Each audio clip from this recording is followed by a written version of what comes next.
Hello बच्चों, let's read the question first. यहाँ पे हमारे पास एजर्शन रीजन टाइप का क्वेश्चन है। एजर्शन यहाँ पे बोल रहा है कि in frogs vascular system the composition of lymph is same as that of the blood, and इसका रीजन दिया गया है कि in frog lymph lacks RBCs and few proteins. And इसके हमें ऑप्शंस दिए गए हैं। Both assertion reason are true and reason is correct explanation of assertion. If both assertion reason are true but reason is not the correct explanation of assertion is true but reason is false, और assertion is false but the reason is true। तो हमें question में बोला क्या गया, assertion यहाँ पे बोल रहा है कि फ्रॉग का जो वैस्कुलर सिस्टम होता है ना, इसके अंदर जो लिम्फ है और ब्लड है वो सेम कंटेंट से बना होता है, बिल्कुल सेम होता है, इनकी कॉम्पोजिशन सेम होती है, इसमें सेम चीजें पाई जाती है, ये एजर्शन बोल रहा है। एंड इसका रीजन दिया गया है कि ऐसा इसलिए है क्योंकि लिम्फ जो फ्रॉग होता है उसके अंदर जो लिम्फ प्रेजेंट होता है उसमें आरबीसीज प्रेजेंट नहीं होते एंड फ्यू प्रोटीन्स भी उसके अंदर प्रेजेंट नहीं होते। तो यहाँ पर जो की कॉन्सेप्ट हम यूज करेंगे वो करेंगे फ्रॉग। फ्रॉग का जो वैस्कुलर सिस्टम है वो,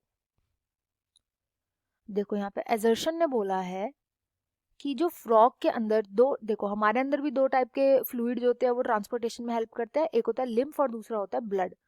तो यहाँ पे ब्लड की बात हो रही है फ्रॉग के, और दूसरा बात हो रही है लिम्फ की। आपको बस एक चीज ध्यान रखनी है कि हमारा और फ्रॉग का जो ब्लड एंड लिम्फ होता है ना बिल्कुल सेम सेम होता है। फ्रॉग के अंदर भी जो होती है आरबीसीज प्रेजेंट होती है, ब्लड के अंदर डब्ल्यूबीसीज प्रेजेंट होती है यानी व्हाइट ब्लड सेल्स प्रेजेंट होती है, बहुत सारा प्रोटीन कंटेंट होता है, इधर अमीनो एसिड्स प्रेजेंट होते हैं, फैट्स के जो ग्लोब्यूल्स होते हैं वो प्रेजेंट होते हैं।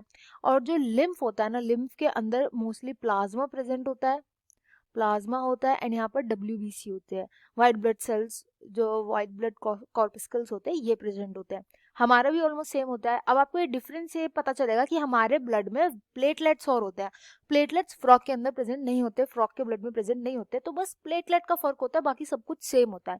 बट अगर आप देखोगे कि ब्लड और लिम्फ में, अगर ब्लड और लिम्फ देखे फ्रॉग का, तो इसमें कितना डिफरेंस है।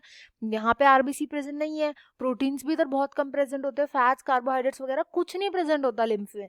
जैसे हमारा लिम्फ जो होता है वो किस लिए बनता है, लिम्फ इसलिए क्रिएट होता है क्योंकि हमारी कैपिलरीज से थोड़ा सा जो ब्लड के पार्टिकल्स होते हैं ना वो कैपिलरीज के बाहर इंटरसेलुलर स्पेसिस में चले जाते हैं और उसी के थ्रू लिम्फ क्रिएट होता है। सेम तरीके से फ्रॉग के अंदर भी लिम्फ क्रिएट होता है। जो ब्लड होता है कैपिलरीज के थ्रू जब थोड़ा सा उनके पार्टिकल्स जो होते हैं वो बाहर चले जाते हैं कैपिलरीज से, तब लिम्फ जो है वो क्रिएट होता है।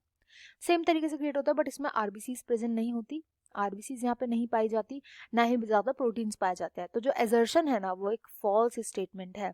एजर्शन यहाँ पे फॉल्स है क्योंकि वो बोल रहा है कि लिम्फ और ब्लड दोनों सेम होते हैं, तो ये फॉल्स बात कर रहा है। एंड इसका रीजन जो है वो बोल रहा है कि लिम्फ में आरबीसी नहीं होते, जो कि करेक्ट बात बोली गई है, एंड फ्यू प्रोटीन्स भी नहीं होते। देखो प्रोटीन्स के प्रोटीन्स जो होते हैं वो बहुत कम प्रेजेंट होते हैं लिम्फ के अंदर, अगर हम उसको कंपेयर करें ब्लड से बहुत कम प्रोटीन्स प्रेजेंट होते हैं। तो यहाँ पे रीजन एकदम करेक्ट बात बोल रहा है, रीजन इज ट्रू। तो इस क्वेश्चन का राइट आंसर हो जाएगा option D, assertion is false but the reason is true. I hope you understood well. Best of luck and thank you.